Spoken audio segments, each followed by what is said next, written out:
Assalamualaikum warahmatullahi wabarakatuh. Halo, apa kabar rekan cinta? Senang sekali rasanya saya Mbak Nikmah bisa menyapa Anda kembali melalui video saya di YouTube channel Nikmah Ashifa. Nah, khusus video kali ini saya akan bagikan nih 4 dampak negatif bagi hubungan yang dipaksakan atau pernikahan yang dipaksakan. Banyak sekali yang konsultasi kepada saya, Mbak Nikmah, saya itu menikah karena dipaksakan, gitu.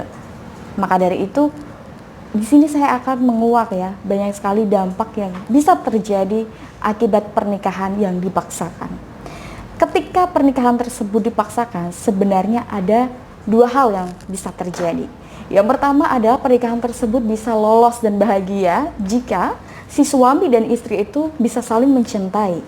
Tetapi kalau misalkan pernikahan yang dipaksakan tadi tidak lolos, dalam arti tidak bisa beradaptasi antara si istri dan si suami, itu biasanya akan menimbulkan banyak sekali dampaknya. Untuk itu bagi teman-teman semua yang mungkin berencana untuk menikah atau mungkin saat ini ada di posisi yang sama, sedang dipaksakan untuk menikah dengan seseorang, maka Anda wajib menyaksikan video ini sampai selesai. Saya juga mengucapkan terima kasih bagi semua rekan cinta yang sudah berkonsultasi kepada saya baik via telepon, WA maupun SMS, dan sudah setia menyaksikan video-video saya di YouTube channel ini. Nah, langsung saja kita bahas yuk, apa saja sih dampak negatif dari pernikahan yang dipaksakan. Oke, yang pertama, pernikahan yang dipaksakan itu biasanya akan menimbulkan ketidakbahagiaan. Ketidakbahagiaan inilah yang membuat si pasangan itu tadi akan sering berantem ya, akan sering cekcok begitu. Ya itu tadi, karena dia merasa seharusnya saya itu tidak menikah dengan kamu. Saya itu sebenarnya sudah memiliki pasangan lain. Sebenarnya saya itu tidak begitu suka dengan kamu. Kamu itu bukan tipe saya. Nah, itu biasanya akan membuat hati dan pikiran seseorang tadi yang terlibat dalam pernikahan paksaan tadi itu menjadi tidak bahagia. Begitu. Kalau sudah tidak bahagia, yang kedua itu bisa membuang-buang waktu saja. Banyak juga yang akhirnya memutuskan untuk bercerai, ya kan?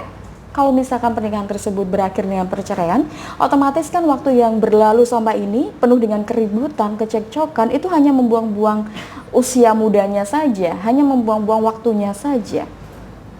Maka dari itu, pernikahan yang dipaksakan ini biasanya akan berdampak negatif juga seterusnya. Kalau misalkan dia sudah bercerai ya, akhirnya bercerai dengan si pasangan yang dipaksakan tadi, akhirnya akan kesulitan lagi ketemu jodoh, akhirnya ya itu tadi, menyalahkan keadaan, kufur nikmat kepada Allah, ya kan?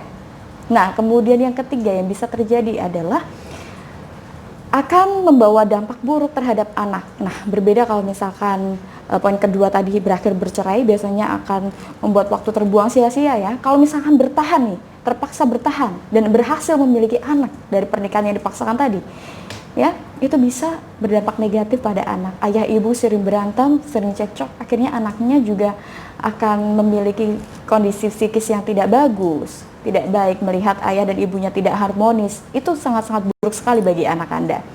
Anda tentu tidak ingin kan merusak generasi Anda, ya, merusak anak Anda sendiri dengan pola asuh yang tidak benar, dengan pola asuh yang tidak tepat, dengan lingkungan keluarga yang tidak nyaman, begitu.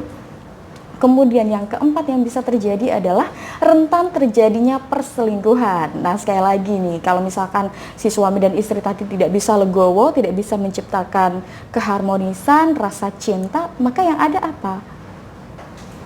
Pertengkaran, cekcok setiap hari.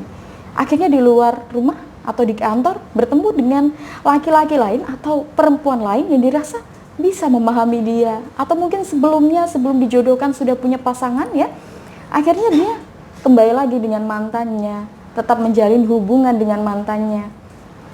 Terjadi perselingkuhan kan? Otomatis itu yang rugi adalah semuanya rugi.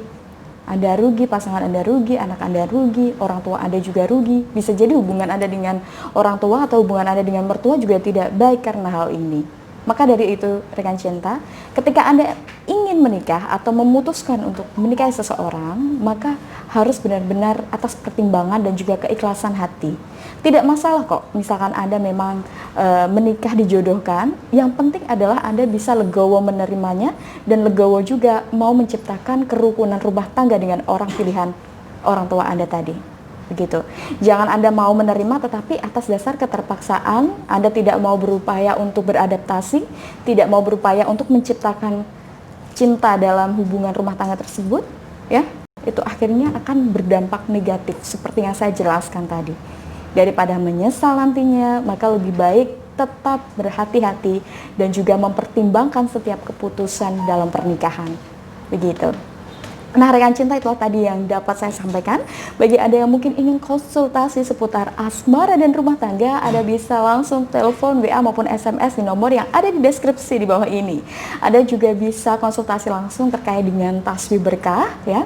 Dan bagi Anda yang mungkin ingin tahu artikel-artikel terbaru tentang asmara dan percintaan, Anda bisa langsung kunjungi di situs resmi saya di www.motivatorcinta.com. Demikian dari saya, wujudkan bahagia dengan cinta.